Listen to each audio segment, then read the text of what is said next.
management. At the same time, the 1986 Tax Act began to have its negative impact on real estate, so all the banks began to get worried and decided to trim back on real estate lending. Because we had open lines of credit and short-term notes, the banks had the right to call most of our debt within 90 days, and that is just what they did. I had 90 days to find $1.2 million. I paid virtually all of it, but doing so destroyed my business, and I lost everything but my home and the clothes on my back. I remember the strain on my marriage. I remember the mornings standing in the shower with the water scalding my face and crying like a baby. I remember the sheriff serving the lawsuit papers for default on notes. I remember thinking of suicide, knowing I had a $1 million life insurance policy that would provide for my family better than I was doing. It took 3.5 years for paradise to completely unravel and for me to end up broke. From the nightmare and emotional pain, however, I found that my experience in foreclosure and my personal acquaintance with financial pain was a foundation for opening a company to counsel consumers. Now I have that company and have dealt with several thousands of cases of people in financial crisis. This is the base of knowledge for the material I'm presenting to you today. I believe it is time for the typical American family to get out of financial bondage. Through knowledge and discipline, financial peace is possible for all of us. Let's begin with the bad news first. Our nation's financial situation, with record budget deficits and bank failures, is deplorable. But it's only a reflection of our personal failures in our inability to just say no to ourselves. We must have it, and we must have it now. As Brian Tracy, a well-known motivational speaker, says, we're being taught by everything around us to have dessert before dinner. Now we're paying for our lack of knowledge and discipline.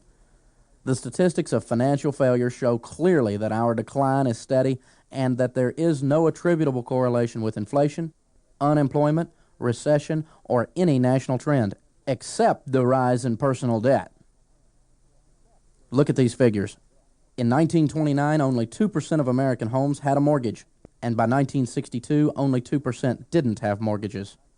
Mortgage debt has increased 300% since just 1975, and foreclosures are up 25% over just 3 years ago. Bankruptcy filings have set new records every year between the years of 1983 and 1982.